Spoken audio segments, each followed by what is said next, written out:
Welcome into part one of the week 10 preview here on the Audible. I can't believe we're at double digits, which means, smell that? It's fantasy playoffs coming in right around the corner. You got to get your team set. You got to set your starting lineup. And that's why we're here to talk about these games. Cecil, Lammey, Sigmun Bloom on the Audible. Raiders and Broncos. Raiders making a move to get rid of Jacoby Myers. Brock Bowers probably going to have 1,000 yards against the Broncos on Thursday night. And that's about it. Yeah, I think that's the main story here is we saw Brock Bowers come back last week healthy, and all of a sudden, Geno Smith is a good fantasy quarterback. This is a good offense, or at least a productive offense, not an offense that we've left for dead. And now, without Jacoby Myers, we should see even more Brock Bowers. The question is, who else are we going to see more of? And this is a good test.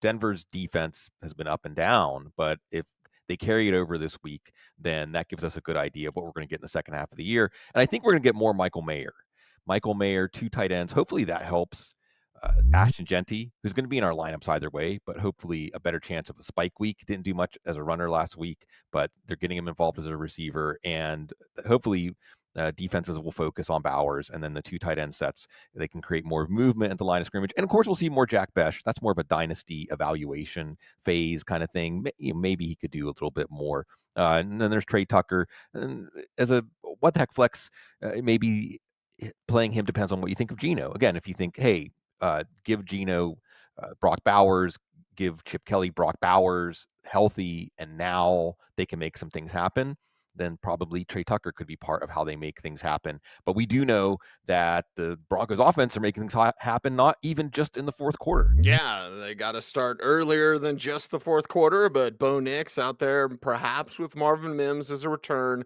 That's more of a what the heck flex thing. J.K. Dobbins should be an RB1, but his usage puts him in the RB2 ranks. R.J. Harvey, with all those touchdowns, becomes a what the heck flex, and his receiving ability certainly stands out there.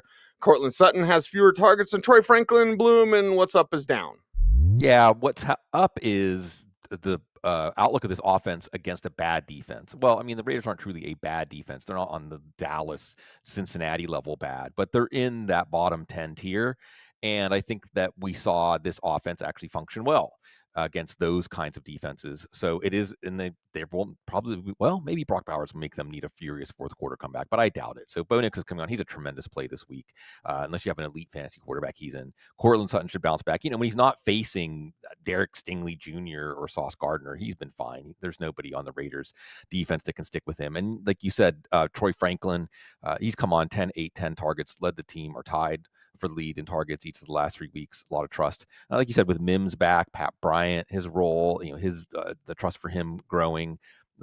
All the pieces will be there enough for Denver to have a very good offensive showing through the air. And then, like you mentioned, J.K. Dobbins probably capped at like 17, 18 touches, but 100-yard game is in play, touchdowns in play.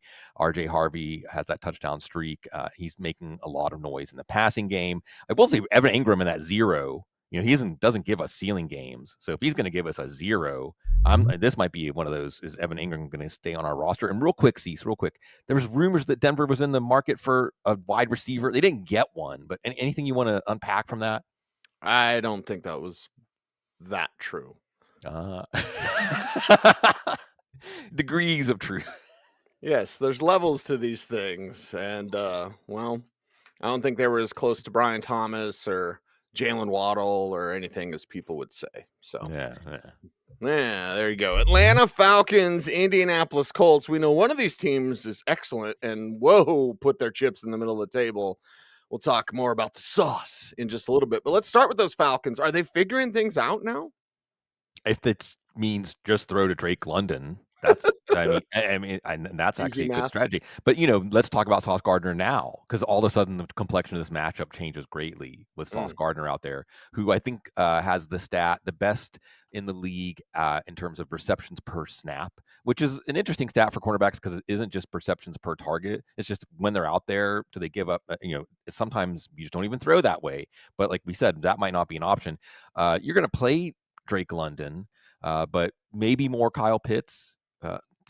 Darnell Mooney is kind of in our we're not going to play him just to send a message, but maybe Darnell Mooney could do more in this game. But probably Bijan Robinson. I wouldn't be surprised if Bijan Robinson catches 10 balls in this game. I wouldn't be surprised if you see him touch the ball on like half of the offensive plays, because that's a good recipe if you can't get the ball to Drake London. Although Drake London produced against Christian Gonzalez. Christian Gonzalez isn't Sauce Gardner, but he's still a very good corner, and he had some moments on a fourth down last week.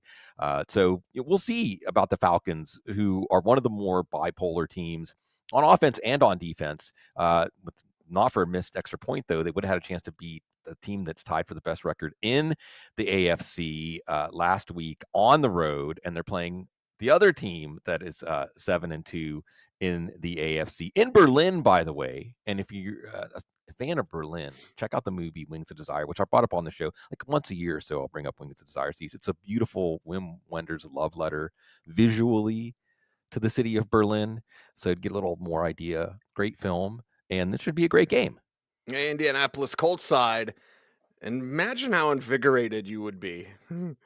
Oh my God. They just went all in. Mm-hmm. And they just went all in on a Daniel Jones offense after Jones looked like Giants Daniel Jones. Okay, Daniel Jones. Better turn it around this week. Yeah, that's the big question. Did the Steelers show the rest of the league something? And Atlanta can get pressure on the quarterback. They sacked Drake May 6 times last week. There was one play where their rookies teamed up, and Jalen Walker got a sack. James Pierce picked up the ball and had a nice return. So they're going to test Daniel Jones. We saw Daniel Jones, some of the telltale things from the Giants years, like you said, Cease, just not processing that there are certain defenders he has to avoid when he throws the ball, not processing pressure. You're not noticing TJ Watt coming for him and letting him slap the ball out of his hands. So he's going to be tested, but at least from a spiritual, the direction of the team point of view, I actually like Chris Ballard saying, hey, Sauce Gardner is a guy that we looked at. He was the number 4 pick for a reason. He's lived up to that. Actually, the contract too, really curious stuff here, because he only had a $13 million signing bonus. See, so when have you heard of a $120 million contract with a $13 million signing bonus?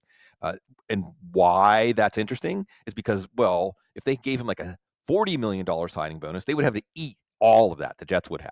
So, is Darren Moogie? Darren Moogie's he comes from the Broncos. Interesting. Was he thinking ahead there? Maybe, I don't know. But certainly that's a big splash. Expect Jonathan Taylor to have a big splash. Hey, if I'm trying to regulate Daniel Jones, let's get to Jonathan Taylor 25 carries in this game. Of course, Michael Pittman, he's a safe play. Alec Pierce has upside here. Josh Downs has touchdowns and a lot of short receptions. So he's been a solid play. And the Steelers also took away Tyler Warren. Is there a connection there? Matt Waldman's top 10, which should be something you read every week. Subscribe to Football Guys just for that. He described how the Steelers took away Tyler Warren. And we know that Tyler Warren was a big focus, speaking of Chris Ballard's focus, Shane Sykin's focus in the offseason. So, again, we're going to be watching. The teams learned something last week, and maybe the Indianapolis Colts offense we see in the second half of the year won't be what we saw in the first half. Yeah, we will see what's going on with those Colts. Pretty exciting time in the NFL post-trade deadline. Less exciting if you're a Giants fan. Giants-Bears up next, and let's get through the G-Men and all their troubles that they may have. Yeah, and not as exciting as it was before they lost Cam Scatterbo, but you know that Jackson Dart's just going to keep throwing haymakers. So he's still a quarterback one, and he's going to keep Darius Slayton and Wan'Dale Robinson in play as wide receiver 3 flex plays. And Theo Johnson, the main red zone target, he is in play, especially if you lost Tucker Kraft covering Travis Kelce or Jake Ferguson for a bye. The backfield, we thought we might have had something with Tyrone Tracy. Actually, Devin Singletary, more snaps, more targets, got the red zone opportunities. Singletary's just a what the heck flex.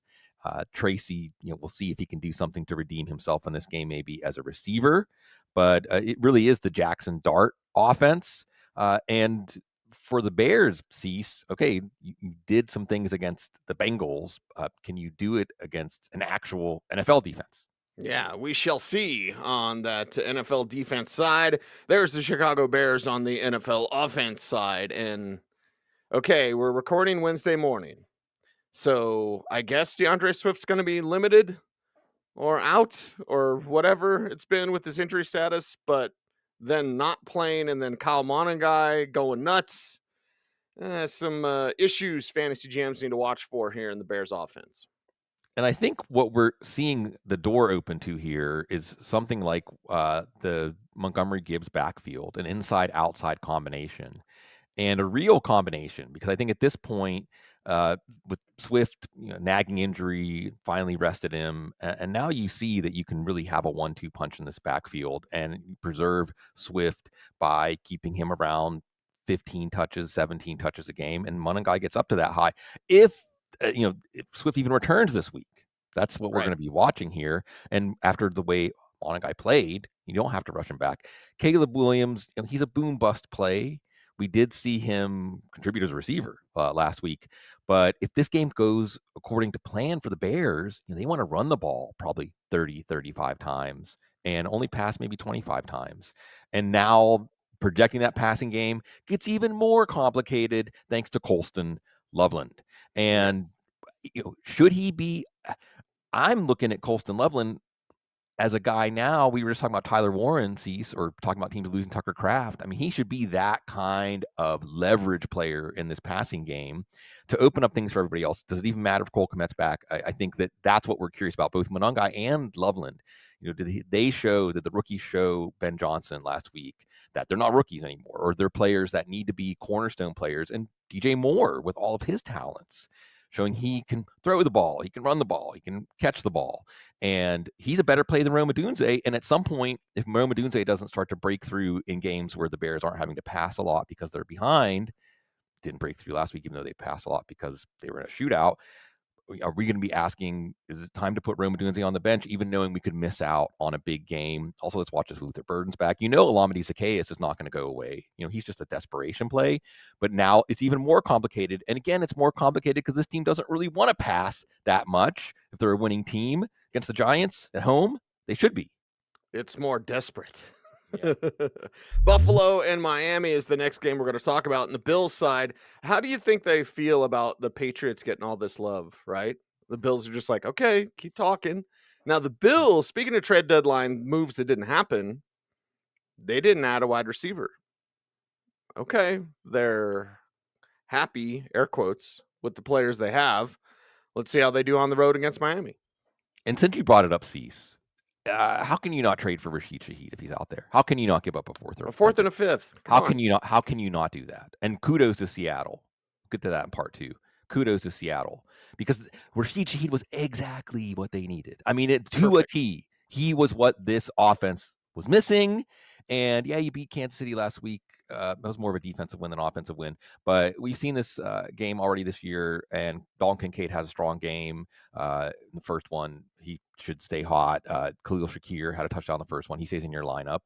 And James Cook, of course, we know is the man. So he's going to stay in your lineup, obviously, as a running back one. And then there's Josh Allen, who got the rushing touchdowns last week. But this is not an explosive pass offense. It probably doesn't need to beat a Miami team that's back down in the doldrums. But like you said, Cease, lingering questions as we look forward, because this offense, when you get to January, I mean, it's equipped to win a 2017 game, but is it equipped to beat Lamar Jackson? Is it equipped to beat Patrick Mahomes? We'll see. Yeah, we'll see. And we'll see if Tua is going to get benched soon. Reports coming across like, hey, Tua could be benched soon. It's too late for Mike McDaniel. It's too late for everyone. Jalen Waddle stays. I know this one's at home, but Buffalo could clown hammer these guys. Yeah, the first game was competitive. The first game was competitive until well into the fourth quarter, but Tua is sinking. This offense is sinking. Jalen Waddle did not get traded. I think they said it was a first plus for Jalen Waddle. So, okay.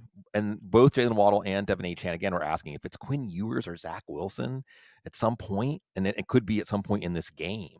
What happens to their value? Ollie Gordon got banged up last week, scored in the first matchup. They're going to try to establish the run, but if they fall behind, they can't do that.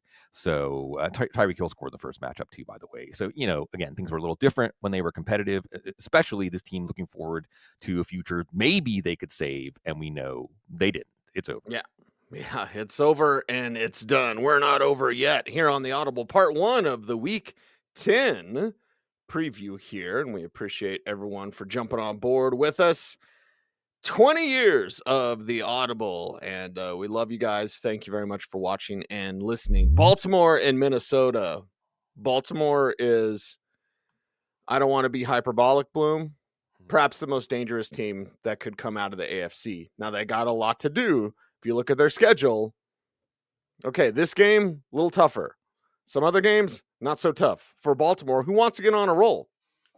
Yeah, this is a team. I was just talking with Dave Kluge on Couch yesterday, and we were a little bit about Thanksgiving coming up. New Orleans, the tradition is go to the horse races out at the fairgrounds.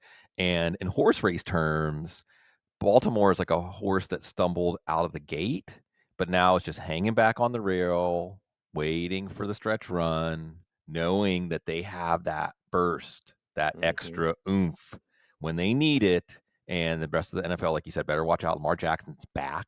Makes a 4-touchdown game look easy last week against Miami. That gives Derrick Henry a runway to take off in this one. Zay Flowers, we know, is going to be a solid play and has a high ceiling. We're going to watch the tight ends. You saw Mark Andrews get the 2 touchdowns last week, but Isaiah Likely had 6 touchdowns last year. And we also saw a touchdown to Charlie Kolar. So if as long as the tight ends continue to be featured targets in the red zone, it's going to be Isaiah Likely one of these weeks. And Isaiah Likely also had 3 for 60 last week, so his foot is better. He's a downfield target for Lamar Jackson. In addition to Zay Flowers, this was a Minnesota defense that was resurgent against Detroit, getting a lot of pressure on Jared Goff, doing a pretty good job against that Detroit running game, and getting a really tough road win. But they're going to have a really tough game against the Ravens offense that is ready to roll. Ready to roll. And the Vikings, well, they're rolling with JJ, right? Just kind of want to keep that up. And then fantasy GMs, good luck figuring out the running back touches. Yeah, and Baltimore should get some pressure on JJ, maybe not to the extent that Detroit did last week, but you saw McCarthy pass the test. It was choppy at times, but he made the plays that he needed to. If the Ravens can get out to a lead, does that change the calculus of how McCarthy is attacked and attacks? There's a massive range of outcomes here for McCarthy. We could see, like, now that he's settled down, he has confidence, he can hang and throw punch for punch. Because remember, this is Kevin O'Connell offense, increase the value of the quarterback. You've got Justin Jefferson, you've got Jordan Addison, you've got TJ Hawkinson, Jalen Naylor making that big play to ice the game last week. So the pieces are there, and Baltimore's defense has been beleaguered. Speaking of Detroit's running game, humiliated them. It seemed like it took a little while. Remember, the Texans hung 44 points on them when Lamar Jackson wasn't out there. Lamar Jackson's out there. Isn't it funny how these things fit together? Lamar Jackson's out there, and all of a sudden this looks like a credible defense. Now, again, against Tua Tagovailoa. So lots of variables here, including whether Aaron Jones is going to play. Left with a shoulder injury last week, was looking great. Clear lead back, almost 100 yards, I think, on like 9 or 10 touches. He says he believes he can play this week. We'll see. We'll see if he does play. Do they reduce his role, knowing that, hey, for a running back, a shoulder injury is one that can get aggravated really easily? Or do we see Jordan Mason, who's really more of just a running back to flex if he's the starter in this one? Because if they fall behind, that means we might see more Xavier Scott. So probably be watching the practice squad to see if Cam Akers is called up at some point. So yeah, a lot more questions on the Minnesota side than the Baltimore side. But hey, if Minnesota can win this game, you're going to hear a lot more buzz about JJ McCarthy. Okay, Cleveland Browns, New York Jets is up next. And on the Browns side, you're facing a defense that had a fire sale. And if you're the Browns, you're like, oh, okay, maybe we can do something this week. Maybe, Bloom. It is Cleveland. Yeah, Cecil, remember the Fog Bowl? Remember Buddy Ryan and Philly and Chicago when like the cameras couldn't see the field during a playoff game? Remember that one? And it's like in the late 80s. I think that both of these offenses will wish that this was a Fog Bowl. This might be the worst offensive matchup in NFL history now, right? I mean, Dylan Gabriel against quarterback that we don't even know who it's going to be. And then if the Browns can have some success, it'll be because, again, Quinnen Williams, Sauce Gardner, you traded away your 2 best defensive players. Got a lot of first-round picks. Okay. I mean, isn't the point of first-round picks to get players like Quinnen Williams and Sauce Gardner? I mean, I hear people saying, well, the Jets aren't going to be good for the next 2 or 3 years anyway. Have you watched the NFL? Have you seen how quickly some of these teams can turn around when they get a quarterback? Anyway, the Browns don't have a quarterback. They have Dylan Gabriel, but they've got Harold Fannin coming out of the bye. They still have David Njoku. So those guys are both viable tight end plays. Quinshon Judkins is back. There's your massive play. It sounds like the shoulder's not going to be an issue for him, so we should see a lot of him. And, again, we'll see if the Browns can have some kind of pulse on offense because we know the Jets, whoever the quarterback is against Myles Garrett and this defense, you just want to get out alive. Garrett Wilson set to return to practice. Tyrod Taylor set to return to practice, according to Aaron Glenn. Adonai Mitchell there included in the Sauce Gardner deal. I know they're playing for Aaron Glenn, but man, how are they going to respond this week? Yes, don't bring up Vegas lines that much. The Vegas line went from -2.5 for the Jets to +2.5. I mean, that's usually we only see that like when a good quarterback is announced out. A 5-point swing. But you do have to think that the Jets clubhouse right now, not exactly a happy place to be. And even the players they kept, like Breece Hall, not happy to be there. I guess you got to play Breece Hall. But see, let's get real for a second because you have the insight here. What are the chances, or is there a real chance that Breece Hall's like, oh, my hamstring? What do you That's think? coming. That's coming. Yeah, I mean, so now Breece Hall has so much more risk because when you get out there, I want out at like 15 minutes before the deadline, you're basically just trying to, it's like a Le'Veon Bell kind of situation where you're saying this relationship's over. And the team said, no, it's not. What does that look like? If Justin Fields or Tyrod Taylor, still bottom, even Justin Fields with his upside, because it's the Browns, Garrett Wilson, well, hopefully he'll get enough targets. He has to be in your lineup if he's on the field. Mason Taylor, maybe. It actually seems like there's more room to operate when Garrett Wilson is out there. And like you said, Adonai Mitchell, an actual credible, at least in terms of talent, number 2 receiver for this team. So that could be an interesting footnote for this offense. But this is a big fork in the road for the Jets. Is this a team that is just going to wave the white flag after losing their 2 leaders on defense? Or are they going to actually give the Browns some trouble and show the home fans that just maybe they're going to start turning it around? New England Patriots, Tampa Bay Buccaneers, the final game we're going to talk about. Part 1 of the Week 10 preview here on the Audible. Patriots side, now with Stephon Diggs scoring more touchdowns. We just have to be curious about the running back spot here. But we know that passing game is humming with Drake May. Yeah, and May's gonna have to pass a lot. Remember, this is a Tampa defense, Vita Vea and company, well rested. You're not going to establish the run. And Ramondre Stevenson, Mike Vrabel is not going to tell us much. He's fighting to get back on the field. I don't think we're going to see Stevenson, but we saw Travion Henderson get 75% of the snaps or so last week. He's not going to do much as a runner, but maybe this is a game where he comes alive as a receiver. You draw up a game plan, Josh McDaniels, to really get him in space and show why they were so excited about him coming into the season. Keyshawn Butte's out for the hamstring, and or likely out. He thinks he can play, but I mean, I don't ever like to see a wide receiver, especially a speed wide receiver, leave a game with a hamstring and then play the next week. But the nature of the Patriots offense is we can project Drake May for 3 touchdowns and still all we have is basically Stephon Diggs. I mean, maybe Demario Douglas as a what the heck flex, although his snaps didn't go up. It was actually Kyle Williams getting on the field. There's another dynasty evaluation guy for you. Mac Hollins. I'm not saying to play Mac Hollins, but would anybody be surprised if he catches 2 touchdowns in this game? And maybe some more Hunter Henry if you're looking for a tight lot. The tight end cup runs over with options. I don't know how many of them are going to come through. But I do know that the Tampa offense is more likely to come through now that everybody got to rest for a week in a pretty rough first half of the season. Yeah, rough first half of the season. Now Tampa Bay, as you mentioned, out there at home, ready to take down the upstart Patriots. How do they do it? Probably with lots of Baker Mayfield, because the Patriots' run defense is also good. Bucky Irving and Chris Godwin still in the rehab phase, coming out of the bye, so very unlikely to see them. Another Rachaad White week. Running back 2 flex, like him a little better in PPR leagues, but hey, Sean Tucker was pushing this closer to a 50-50 committee going into the bye. He got the rushing touchdown. We'll see if there's a little recalibration here. And if Tampa can actually harass Drake May, remember May was sacked 6 times last week, and if Tampa can build a lead in this one, maybe it's Sean Tucker getting more carries in the second half. I'll go again. New England's tough against the run, so you would expect Emeka Ebuka. Yes, he's back. He's healthy. Tez Johnson, deep ball. He's somebody that you can look at as an upside, what the heck flex, or even a wide receiver 3 flex. You know that Sterling Shepard's going to play a role, but without Chris Godwin out there, maybe Cade Otton, another tight end for you, as they're shorthanded at wide receiver. Otton often steps up. I'm coming up with these tongue twisters on the fly, Cecil. Why is my brain doing this to me today? So, it's Tampa, and it should be Baker Mayfield was nursing multiple injuries going into the bye. I think we're going to see a better Baker Mayfield in this one. I think we're going to see a really entertaining game. Hopefully. Hopefully.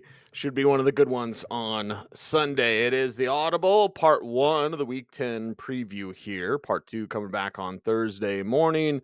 Be here for you. As always, 20 years we're celebrating of the Audible. We thank you very much for celebrating with us and seeing all the love in the Shark Pool on our Football Guys message boards. Right, yeah. Yes. And so many other people in there. Yeah, we appreciate That's where we come from. Oh, yeah. Your initial username was just Bloom. Bloom. Mine was Rebel34. So here we go. He's Sig. I'm Cease. We are the Audible, everyone. Thanks for watching. Stay tuned and stay frosty, please.